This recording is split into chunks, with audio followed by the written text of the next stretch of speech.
Rich was telling me that the Lutherans were all mad at Wilson. Now, which Wilson?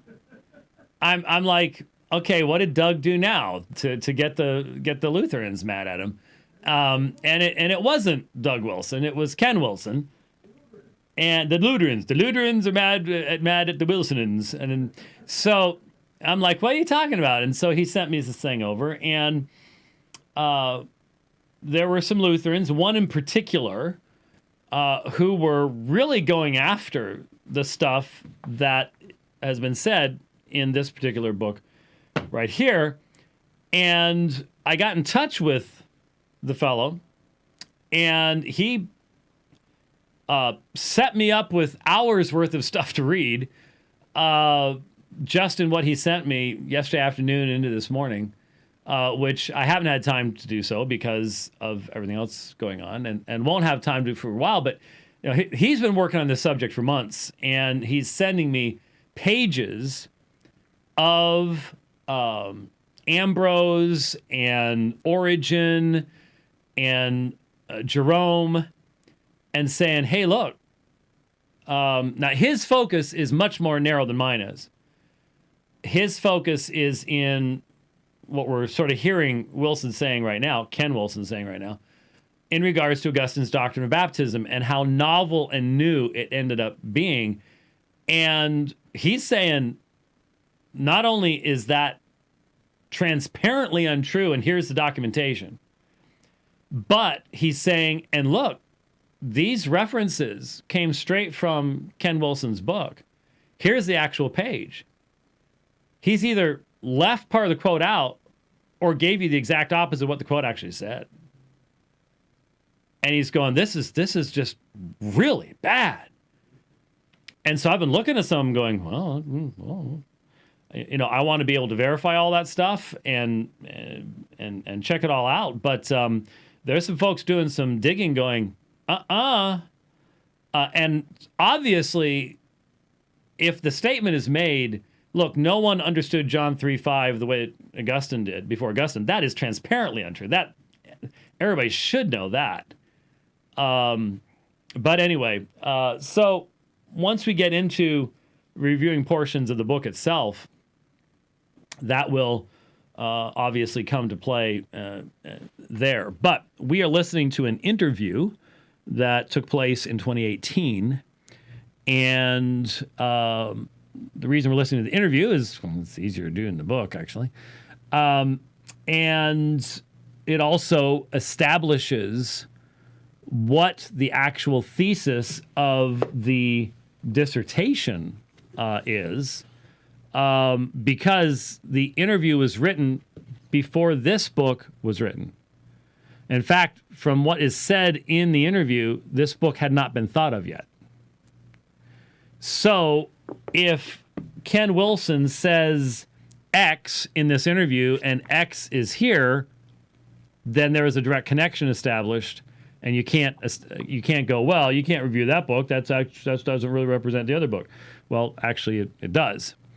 So that's what we're listening to. So let's get back into where we left off, listening to the 2018 interview, Leighton Flowers and Ken Wilson.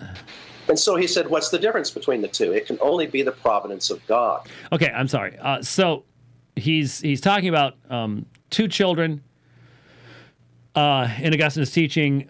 One dies before baptism. The other is baptized before death. One goes to heaven, one goes to hell. That's what he's saying is Augustine's context of his argument. And so he said, what's the difference between the two? It can only be the providence of God. That God decides whether a baby is saved or not saved based on whether that baby gets to the font, and he's the one who controls the circumstances. Therefore, it's not the human will that can save you. It only appeals for good or only appeals for evil. So God is the one who decides, and it has nothing to do with the human person. And that's the way he justified his argument, was through infant baptism. Now, the connection between Augustine's doctrine of baptism and those who went before him is important, because what he's saying is Augustine is developing his doctrine of baptism having gone back to Manichaeism for his interpretation of all the rest of this stuff, specifically divine determinism, et cetera, and that this is seen in what prompted the argument with Pelagius in regards to the subject of baptism. Therefore, if in fact you can demonstrate that there were people before Augustine that had the same view of baptism that Augustine did, that you're not claiming were Manichaean, and you can't establish any type of relationship between themselves and Manichaeism, then obviously the thesis fails at that particular point, is basically what some of the discussion going on is all about. Huh. So the debate wasn't really so much about Calvinism, Arminianism as we know it today, obviously, because that's obviously anachronistic in the sense that that's not until years later, obviously, but the whole debate... Did he say anachronistic? Okay, all right. It's anachronistic, but Huh? Oh, okay. All right, well... We have with Tulip, the soteriology, that's not really what Pelagius and Augustine originally were debating. They were really dealing with the issue of corruption of the nature of the child from birth, and what to do with the corrupt nature and whether you baptize them or not. So it seems to me Pelagius, therefore, regardless of what we think about Pelagius today or what we believed, he was actually siding with many of us who hold to credo baptism today or to baptism of believers today. No. No, he wasn't. I again have not read too much on the subject of Pelagius' doctrine of baptism, but it was not Baptist in the modern sense of Baptist, and in fact, there's a fair amount of discussion concerning Pelagians and their perspectives, and the fact that after the days of Pelagius, they were forced to agree, because they believed in infant baptism, but they were forced to agree after Pelagius' death with the idea that baptism was for regeneration.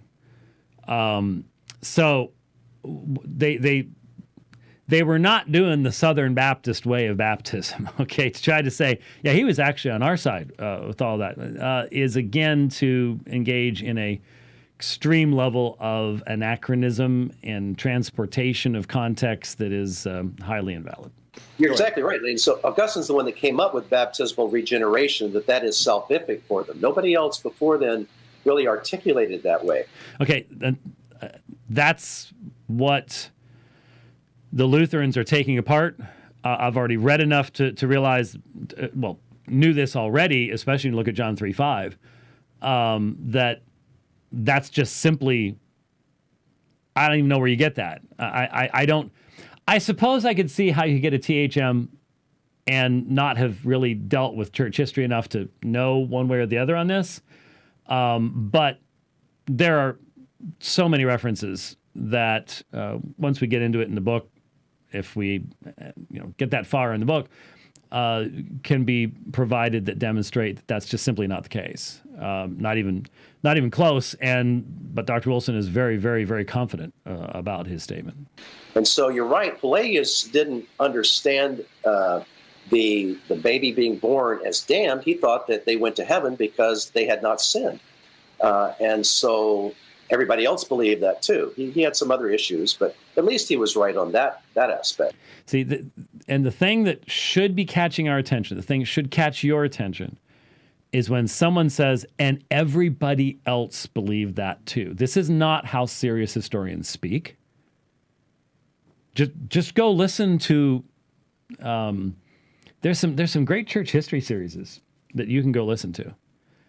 And a serious historian will say things. A serious historian, serious, yeah, see? Turned upside down. The problem is upside down that I can't see yours. Yes, yours, if you ever say something about Google, it will. So, yeah. Yeah, that's right. Well, it's listening to you all the time anyways, so don't worry about it. What were we talking about? A serious historian will be very careful to say that something along the lines of as far as extant records indicate, the majority of contemporary writers seem to view this subject in this way, while this writer seemed to take another perspective. So that's the balanced, careful way. What you get with this material is everybody. This is brand new. No one had ever thought of this before. And when you use that kind of language, you're begging for refutation. You're begging for someone to come along and say, well, look at what Origen said back here. And look at what Ambrose said over here. And now, since you've laid it all out that way, you end up getting refuted. And so one must be very careful with one's language. But what this does is it ends up forming an argument from authority because of how the interview began. And what you really have going on is, well, this guy went to Oxford, and everybody goes, Oxford's really, really brilliant. Well, that's not actually the case any longer. It never really was fully the case, but it's certainly not the case any longer, unfortunately. I wish that it were, but anyway. From Adam's decision in the garden, would that be an accurate assessment? Exactly, Leighton. And that's the Manichaean view. It came right out of Manichaeism. That's not a Christian view.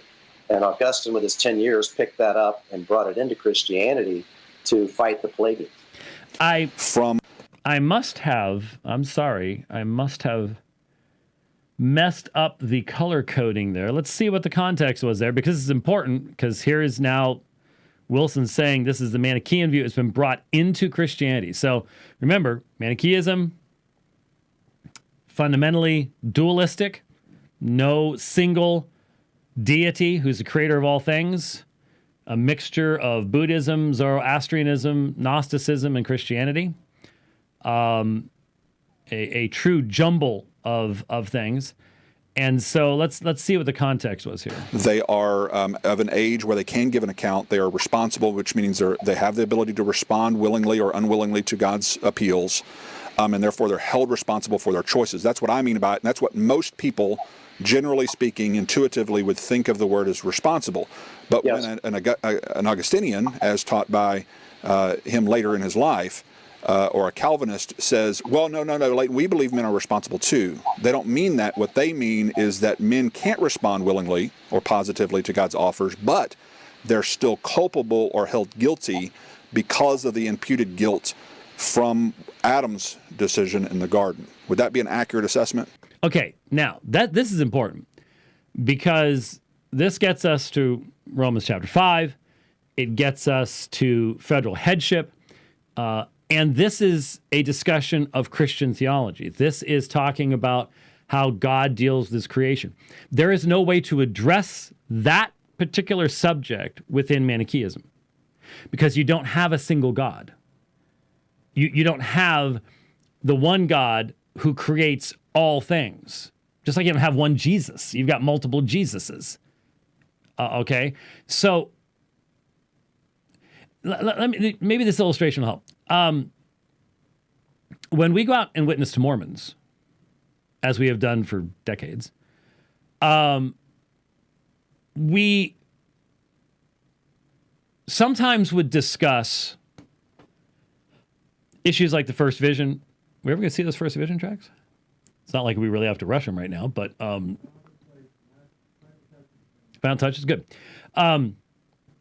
We would have tracks on false prophecies of Joseph Smith or the First Vision or things like that. But we recognize that those were issues that we're trying to use to get back to the key foundational issues. And when you talk with Mormons, you want to talk about who God is, who Christ is, and what the gospel is. But even then, what we realized was when you try to get around to the gospel with Mormons and they have a God who is an exalted man from another planet, the biblical gospel is too big for a God who's exalted from another planet.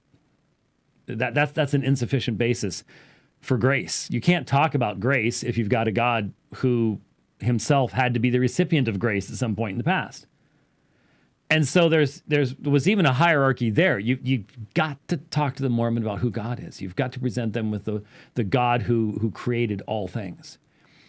And so, in the same way, since you need to have that foundation to give meaning to the discussion of soteriology, in this situation, you have to have the one true God of Scripture to give meaning to a discussion of such things as Adam, Adam's nature, federal headship, the application of God's law, the whole concept of guilt. All of these things are being used in a Christian context, a monotheistic Trinitarian Christian context. You cannot transfer that to Manichaeism because everything ends up becoming redefined. Just as in Mormonism, all the language that we use is redefined by the polytheism of Mormonism and the fact that God's an exalted man, that we're all the same nature as God. That results in a redefinition of what eternal life means, what exaltation means, what glorification means. It changes everything because the foundations are different. Well, the foundation of Manichaeism and Christianity are completely different. So if you just pick up the terms out of a Christian context and then try to map them over to Manichaeism without changing the language, you're going to be twisting everything. There is no basis in Manichaeism for the demonstration of the glory of God through the creation of the cosmos and the redemptive process and the vindication of God because of the incarnation. There's you can't put that into a dualistic worldview along with Zoroastrianism and Buddhism, okay? So if you just pick that stuff up, so a careful scholar should hear Leighton Flowers saying all of that and should say, no, this is not, okay, she's out, ready to come home. Yeah. That's good. That's good to see. This is not a valid question because we're crossing categories. That should be the response to Leighton Flowers here. Should be, Leighton, you're mixing categories, you're mixing language. It will inevitably create confusion. That's not what you're going to get because Leighton's confusion has been created by reading Ken Wilson's book. Because it's Ken Wilson who has the same confusion. And that's what we hear here. Exactly, Leighton. And that's the Manichaean view. It came right out of Manichaeism. That's not a Christian view. And Augustine, with his 10 years, picked that up and brought it into Christianity to fight the Pelagians. So, there's your assertion. This is the only gentleman that I know of who has this theory, this thesis. All the serious historians I know recognize the need for having categorical thought and contextual thought and a recognition that you just can't, this is invalid transfer of terminology. But there you go. There's what we're